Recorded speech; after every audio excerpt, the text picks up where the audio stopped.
जय श्री राम दोस्तों। स्वागत है आप सभी का हमारे YouTube channel RG current affairs पर। और आज डेट हो गई है हमारी 3 मार्च 2025। ठीक है। और अगर आपको डेली करंट अफेयर्स की वीडियो चाहिए इन हिंदी तो आप हमारे चैनल को सब्सक्राइब करें। और ये सभी प्रतियोगिता किसी भी कॉम्पिटिटिव एग्ज़ाम की आप प्रिपरेशन कर रहे हैं सभी के लिए हमारी बेनिफिट होगी। बेशक आप किसी भी एग्ज़ाम की तैयारी कर रहे हो और आपको एक्स्ट्रा फैक्ट्स के साथ चीज़ें समझाई जाएगी। ऐसा नहीं है कि डायरेक्ट वन लाइनर क्वेश्चन होगा, एक क्वेश्चन और उसका ऑप्शन के साथ आंसर देकर नेक्स्ट, ऐसा नहीं होगा। आपको एक्स्ट्रा फैक्ट के साथ चीज़ें समझाई जाएगी। अगर आपको वीडियो अच्छी लगे तो आप लाइक कर सकते हैं और इसको शेयर करें ज़्यादा से ज़्यादा, जिससे आपके दोस्त जो भी कॉम्पिटिटिव एग्ज़ाम की तैयारी कर रहे हैं सभी के पास ये वीडियो पहुंच सके। और चैनल को सब्सक्राइब करें। चलो देखते हैं आज का पहला क्वेश्चन हमारा क्या होगा। तो पहला क्वेश्चन क्या है हमारा, हाल ही में चर्चा में रहे क्या, हाल ही में चर्चा में रहे हेरात पोस्ते का संबंध किससे है, क्या हेरात पोस्ते, तो किससे है हमारा आंसर हो जाएगा बी, क्या कश्मीरी पंडित। ठीक है, क्या है हमारा आंसर, क्या हो जाएगा कश्मीरी पंडित।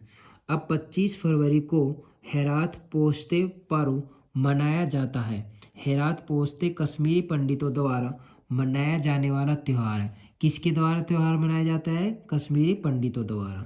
ठीक है, जो फरवरी और मार्च के बीच फाल्गुन माह के कृष्ण कृष्ण पक्ष की 13वीं तिथि को मनाया जाता है। एग्जैक्ट डेट क्या है, जो फरवरी और मार्च के बीच फाल्गुन माह के कृष्ण पक्ष की 13वीं तिथि को मनाया जाता है। हेरात को हर या शिव की रात्रि, हेरात को क्या बोलते हैं, हर या शिव की रात्रि या शिवरात्रि के नाम से भी जाना जाता है। क्वेश्चन आया आपके समझ में क्या, कि हाल ही में चर्चा में रहे हेरात पोस्ते का संबंध किससे है, तो किससे है हमारा कश्मीरी पंडित से है। ठीक है, और 25 फरवरी को ये हमारा हेरात पोस्ट से मनाया गया है। ठीक है, जो फरवरी और मार्च के बीच फाल्गुन माह के कृष्ण पक्ष की 13वीं तिथि को मनाया जाता है। एग्जैक्ट डेट भी हमें पता चल गया है। ठीक है, और हेरात को हर या शिव की रात्रि शिवरात्रि के नाम से भी जाना जाता है। नेक्स्ट क्वेश्चन देखते हैं हमारा क्या होगा। नेक्स्ट है कि नागरिक उड्डयन महानिदेशालय ने कौन से प्रदेश में या कौन से हमारे राज्य में दतिया हवाई अड्डे को लाइसेंस प्रदान किया है। किसको, दतिया हवाई अड्डे को लाइसेंस प्रदान किया है। तो क्या हो जाएगा आंसर हमारा, मध्य प्रदेश। आंसर क्या है हमारा, मध्य प्रदेश। आइए डिटेल में जानते हैं। दतिया एयरपोर्ट को नागरिक उड्डयन महानिदेशालय द्वारा 3C या फिर VFR श्रेणी के तहत सार्वजनिक हवाई अड्डा लाइसेंस प्रदान किया गया है। ठीक है, दतिया एयरपोर्ट को नागरिक उड्डयन महानिदेशालय द्वारा 3C VFR और श्रेणी के तहत सार्वजनिक हवाई अड्डे लाइसेंस प्रदान किया गया है। 3C VFR श्रेणी के तहत क्षेत्रीय विमान दृश्य उड़ान परिस्थितियों में काम कर सकते हैं।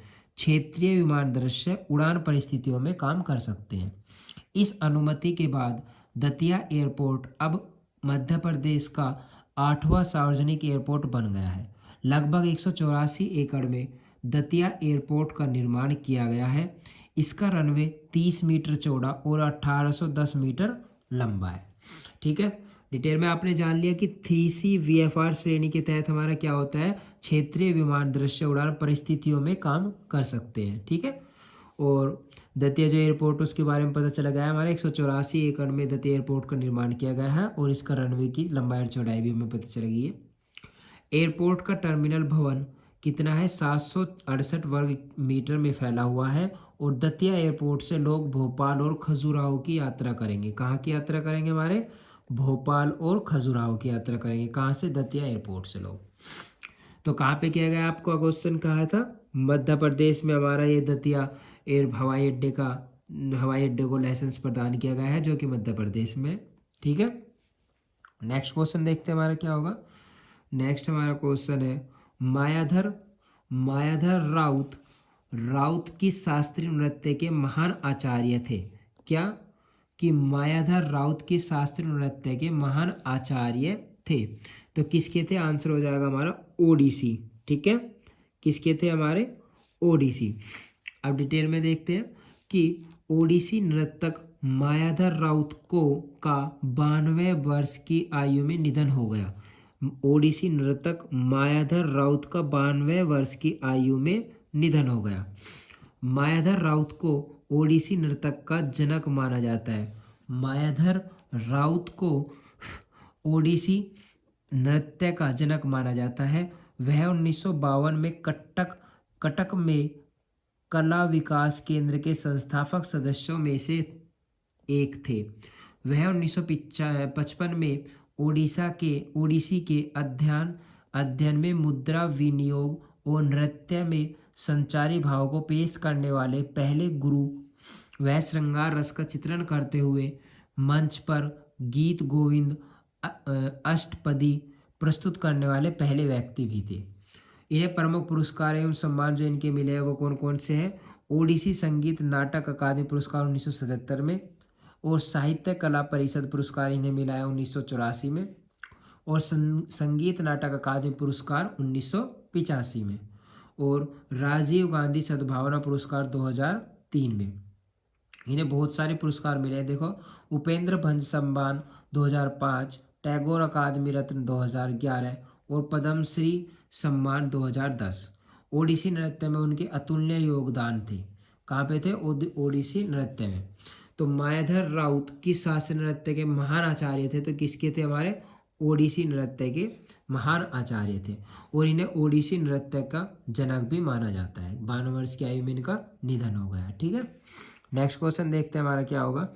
नेक्स्ट है कि भारतीय सेना ने किस राज्य में जल थल रक्षा, क्या जल थल रक्षा 2025 ये हमारे एक नामक सैन्य अभ्यास किया है। एक सैन्य अभ्यास है जिसका क्या नाम है? हमारा जल थल रक्षा 2025। तो आंसर हो जाएगा हमारा ए, जो कि क्या है? गुजरात। आंसर हो जाएगा हमारा ए, गुजरात।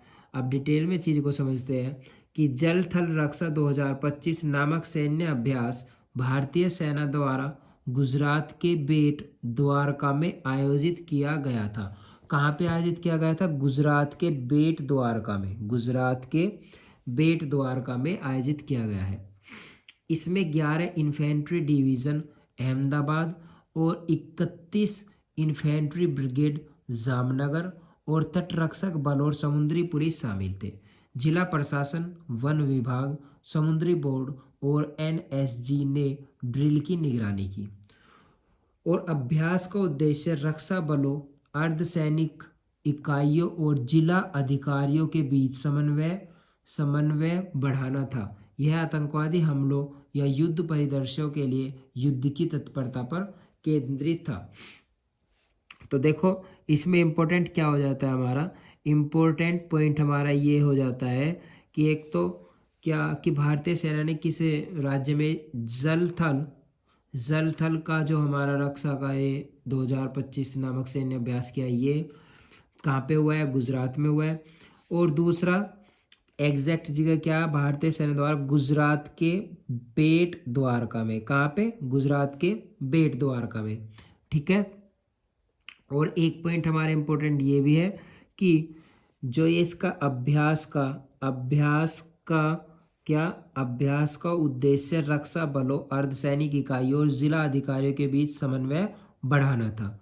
यह आतंकवादी हमलों या युद्ध परिदृश्यों के लिए युद्ध की तत्परता पर केंद्रित था। ये पॉइंट हमारा बहुत ज़्यादा इंपॉर्टेंट हो जाता है। नेक्स्ट क्वेश्चन देखते हैं हमारा क्या हो जाएगा। नेक्स्ट है कि भारत और किस देश के बीच सीमा सुरक्षा संबंधी एक नई हॉटलाइन शुरू करने पर सहमति हुई है? एक नई हॉटलाइन शुरू करने पर सहमति हुई है। तो कौन से देश के साथ हुई है? हमारी बांग्लादेश के साथ। आंसर हो जाएगा हमारा बांग्लादेश। तो क्या कि भारत और बांग्लादेश अपने अपने सीमा सुरक्षा बलों के उप कमांडरों के बीच एक नई हॉटलाइन शुरू करने पर सहमत हुए हैं। भारत और बांग्लादेश अपने अपने सीमा सुरक्षा बलों के उप कमांडरों के बीच एक नई हॉटलाइन शुरू करने पर सहमत हुए हैं। ठीक है, वर्तमान में दोनों सेना प्रमुखों और महानिरीक्षक बीजीबी के लिए क्षेत्रीय कमांडर, उप महानिरीक्षक बीजीबी के लिए सेक्टर कमांडर और अन्य क्षेत्र स्तर के अधिकारियों के बीच हॉटलाइन या संचार लिंक मौजूद है। शेख हसीना सरकार के पतन के बाद दोनों देशों की यह पहली उच्च स्तरीय बैठक हुई है। भारत और बांग्लादेश ने 99 नए स्थान लगभग 70 से 72 किलोमीटर को सीमा बाढ़ निर्माण के लिए चिन्हित किया।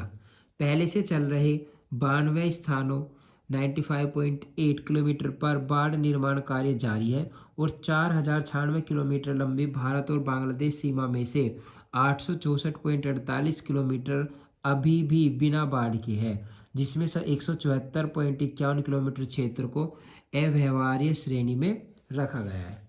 ठीक है, तो आज की क्लास हमारी यहीं पर ख़त्म होती है। अगर आपको वीडियो अच्छी लगी हो तो चैनल को ज़्यादा से इस वीडियो को ज़्यादा से शेयर करें अपने दोस्तों के साथ और चैनल को सब्सक्राइब करें अगर आपको डेली ऐसी वीडियो चाहिए। और अगर वीडियो अच्छी लगी तो लाइक करें और कमेंट करें। और कमेंट में आप हमें बताइए अगर आपको कुछ भी कमी या कुछ भी ऐसा लगता है तो आप बेझिझक होकर कमेंट में बताइए, हम उस चीज़ में सुधार करेंगे। Thank you so much video देखने के लिए।